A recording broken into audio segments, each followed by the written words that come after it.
प्रकरण दुसरं, वास्तव संख्या. पुन्हा एकदा संख्या संचांची उजळणी करूया. n बरोबर नैसर्गिक संख्या संच बरोबर 1 2 3 4 टिंब टिंब टिंब. w बरोबर पूर्ण संख्या संच बरोबर 0 1 2 3 4 टिंब टिंब टिंब. i बरोबर पूर्णांक संख्या संच बरोबर महिरपी कंस टिंब टिंब टिंब ऋण 2 ऋण 1 0 1 2 टिंब टिंब टिंब. q बरोबर परिमेय संख्या संच बरोबर p छेद q असा की p आणि q हे i चे घटक आहेत आणि q हा शून्येतर आहे. r बरोबर वास्तव संख्या संच आणि n उपसंच w उपसंच i उपसंच q उपसंच r. परिमेय संख्यांचे गुणधर्म. a b c या परिमेय संख्या असतील तर पहिल्यांदा बघूया बेरजेचे गुणधर्म. क्रमनिरपेक्षता a अधिक b बरोबर b अधिक a. साहचर्य कंसात a अधिक b अधिक c बरोबर a अधिक कंसात b अधिक c. अविकारक a अधिक 0 बरोबर 0 अधिक a बरोबर a. म्हणजे कोणत्याही संख्येमध्ये 0 मिळवला की बेरीज तीच संख्या येते. व्यस्त a अधिक ऋण a बरोबर 0. दोन परिमेय संख्यांची बेरीज जर 0 असेल तर त्या परस्परांच्या व्यस्त संख्या असतात. यानंतर परिमेय संख्यांचे गुणाकाराचे गुणधर्म. क्रमनिरपेक्षता a गुणिले b बरोबर b गुणिले a. साहचर्य a गुणिले कंसात b गुणिले c बरोबर कंसात a गुणिले b कंस पूर्ण गुणिले c. अविकारक a गुणिले 1 बरोबर 1 गुणिले a बरोबर a. म्हणजे कोणत्याही संख्येला 1 नी गुणलं की गुणाकार तीच संख्या असते. व्यस्त a गुणिले 1 छेद a बरोबर 1. या ठिकाणी a is not equal to 0. दोन परिमेय संख्यांचा गुणाकार जर 1 असेल तर त्या गुणाकार व्यस्त असतात. कोणत्याही परिमेय संख्येचे दशांश अपूर्णांकी रूप खंडित किंवा अखंड आवर्ती असते. म्हणजेच 2/5 बरोबर 0.4 याला म्हणायचं खंडित रूप. या ठिकाणी भागाकार संपतो. 17/36 बरोबर 0.4722222 टिंब टिंब टिंब बरोबर 472. या ठिकाणी 2 ह्या अखंड तशीच पुढे चालत राहील. हे झालं अखंड आवर्ती रूप. आता अखंड आवर्ती दशांश रूपातील परिमेय संख्या p छेद q या रूपात मांडणे.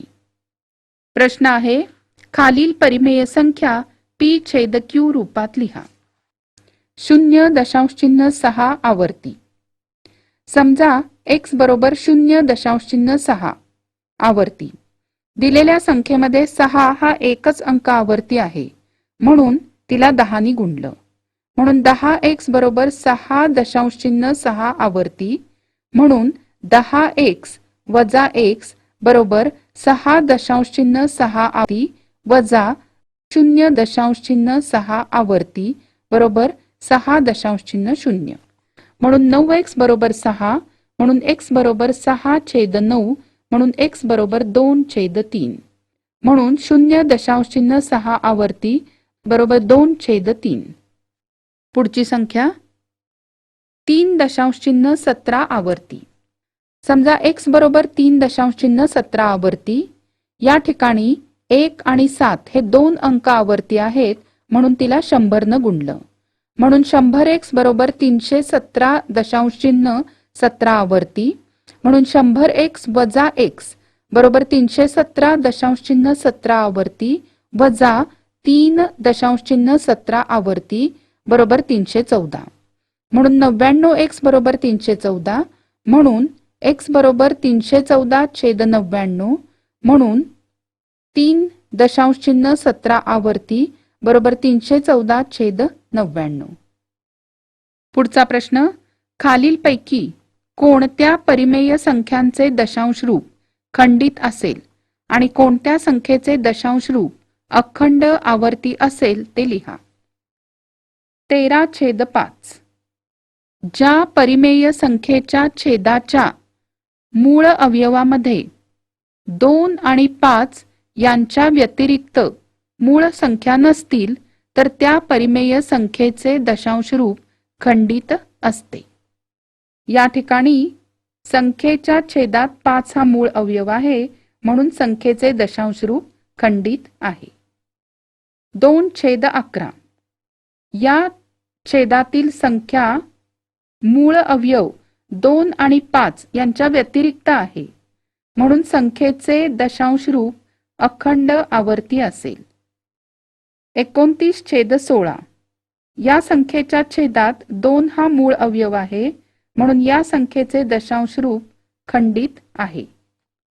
17/125 या संख्येच्या छेदात 5 हा मूळ अवयव आहे, म्हणून संख्येचे दशांश रूप खंडित आहे. यानंतर अपरिमेय आणि वास्तव संख्या. ज्या संख्या परिमेय नाहीत त्या अपरिमेय संख्या असतात. अपरिमेय संख्या संच Q' न दाखवतात. संख्या रेषेवर शून्यच्या उजवीकडे 0 पासून जेवढ्या अंतरावर जी अपरिमेय संख्या दर्शवलेली असते तेवढ्याच अंतरावर 0च्या डावीकडे तिची विरुद्ध संख्या दर्शवलेली असते. अपरिमेय संख्यांचं दशांश रूप अखंड अनावर्ती असतं. जी संख्या संख्या रेषेवर बिंदूंनी दाखवता येते ती वास्तव संख्या असते. म्हणजे समजा आपण अपरिमेय संख्यांची दशांश रूपात मांडणी करायचं ठरवलं तर त्यासाठी उदाहरण घेऊया वर्गमूळ 2. म्हणजे 2चं वर्गमूळ आपण भागाकार पद्धतीने काढूया. 2.00000000 टिंब टिंब टिंब. 1 नी भागूया. 1 1 1 1 अधिक 1 2. इथे 2 वजा 1 बरोबर 1. वरून दुसरा गट घेतला 2 0. इथे लिहिले 4. 24 चोक 96.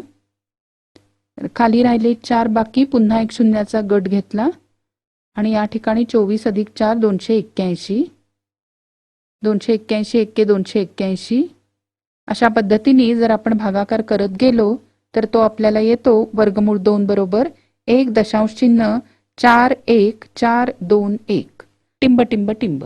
म्हणजेच भागाकारातील दशांश चिन्हापुढील अंकांची संख्या कधीच संपत नाही आणि अनंत अंकांचा क्रम मिळतो, मात्र तो अंकांच्या गटाच्या आवर्तनाने तयार होत नाही.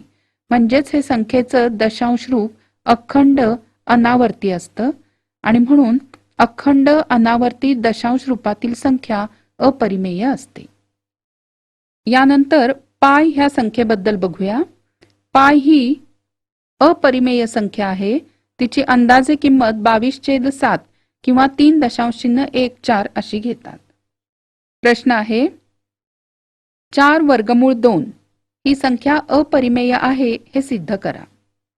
समजा 4 वर्गमूळ 2 ही संख्या परिमेय संख्या आहे, म्हणून 4 वर्गमूळ 2 बरोबर a/b असं लिहिता येईल, ज्यामध्ये a आणि b या पूर्णांक संख्या आहेत आणि b हा शून्येतर आहे.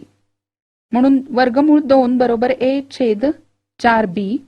a व b या पूर्णांक संख्या आहेत, म्हणून a/4b ही परिमेय संख्या आहे. कारण पूर्णांक संख्या ही परिमेय संख्या असते. म्हणजे समीकरण 1 ची डावी बाजू अपरिमेय संख्या आणि उजवी बाजू परिमेय संख्या अशी विसंगती मिळते. म्हणून 4 वर्गमूळ 2 ही परिमेय संख्या मानणं चूक आहे. म्हणून 4 वर्गमूळ 2 ही अपरिमेय संख्या आहे. पुढचा प्रश्न खाली दिलेल्या संख्यांच्या दरम्यानच्या कोणत्याही 3 परिमेय संख्या सांगा. 5.2 आणि 5.3. 5.2 म्हणजेच 5.20 आणि 5.3 म्हणजे 5.30. म्हणून त्यांच्या दरम्यानच्या 3 परिमेय संख्या 5.01, 5.22, 5.24 या आहेत. यानंतर धन परिमेय संख्येचे मूळ. n ही धन पूर्णांक संख्या असून x चा n वा घात बरोबर a असेल तर x हे a चे n वे मूळ आहे असं म्हणतात. हे मूळ परिमेय किंवा अपरिमेय असू शकतं. यानंतर बघूया करणी. जर n ही 1 पेक्षा मोठी पूर्णांक संख्या असेल आणि a या धन वास्तव संख्येचे n वे मूळ x नी दाखवले तर x चा n वा घात बरोबर a किंवा a चे n वे मूळ बरोबर x. जर a ही धन परिमेय संख्या असेल आणि a चे n वे मूळ x ही अपरिमेय संख्या असेल तर x ही करणी म्हणजेच अपरिमेय मूळ आहे असं म्हणतात. a चे n वे मूळ ही करणी संख्या असेल तर या चिन्हाला करणी चिन्ह म्हणतात. n या संख्येला त्या करणीची कोटी म्हणतात आणि a ला करणीस्थ संख्या म्हणतात. कोटी 2 असणाऱ्या करणींना वर्ग करणी म्हणतात. प्रश्न आहे, पुढील करणींच्या कोटी सांगा. कोटी 3, कोटी 2, कोटी 4. पुढीलपैकी कोणत्या संख्या करणी आहेत ते सांगा. 51 चे तिसरे मूळ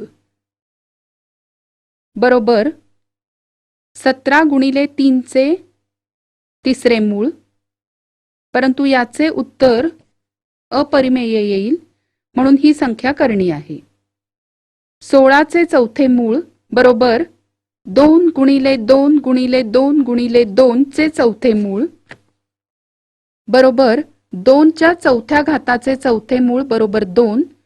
ही परिमेय संख्या आहे म्हणून ही करणी नाही. 81 चे पाचवे मूळ बरोबर 3 गुणिले 3 गुणिले 3 गुणिले 3 चे पाचवे मूळ म्हणून 3 च्या चौथ्या घाताचे पाचवे मूळ. ही अपरिमेय संख्या आहे म्हणून दिलेली संख्या करणी आहे. यानंतर करणींचे प्रकार. सजातीय करणी. 2 करणी सजातीय असण्यासाठी त्यांची कोटी समान असावी लागते तसेच करणीस्थ संख्या ही समान असावी लागते. प्रश्न आहे, खालील जोड्यांपैकी कोणत्या करणींच्या जोड्या सजातीय व कोणत्या विजातीय आहेत ते ओळखा. वर्गमूळ 52 5 वर्गमूळ 13.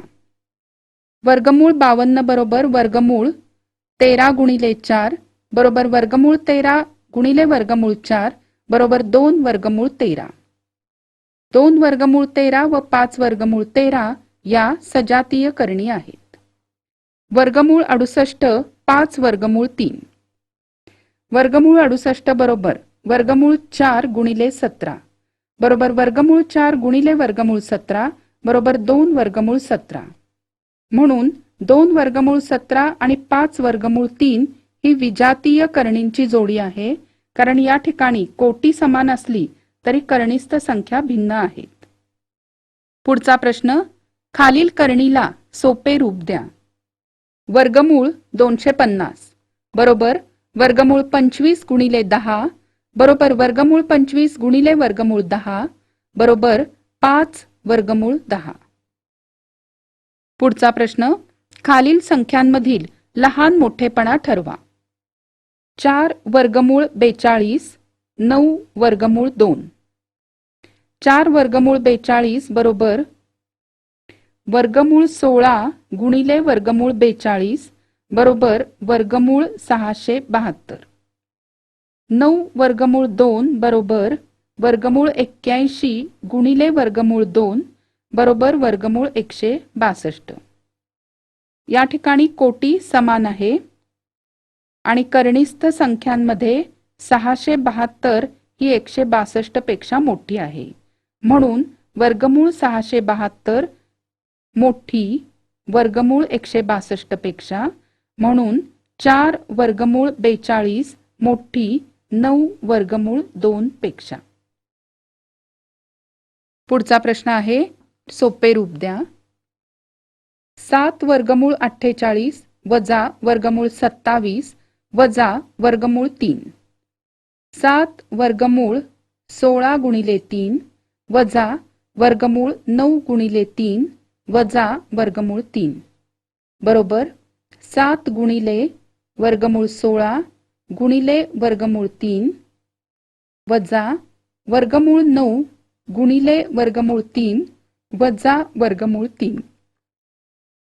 म्हणून 7 गुणिले 4 गुणिले वर्गमूळ 3 वजा 3 गुणिले वर्गमूळ 3 वजा वर्गमूळ 3 बरोबर 28 वर्गमूळ 3 वजा 3 वर्गमूळ 3 वजा वर्गमूळ 3 बरोबर 28 वजा 3 आणि या ठिकाणी वजा 1 वर्गमूळ 3 बरोबर 24 वर्गमूळ 3.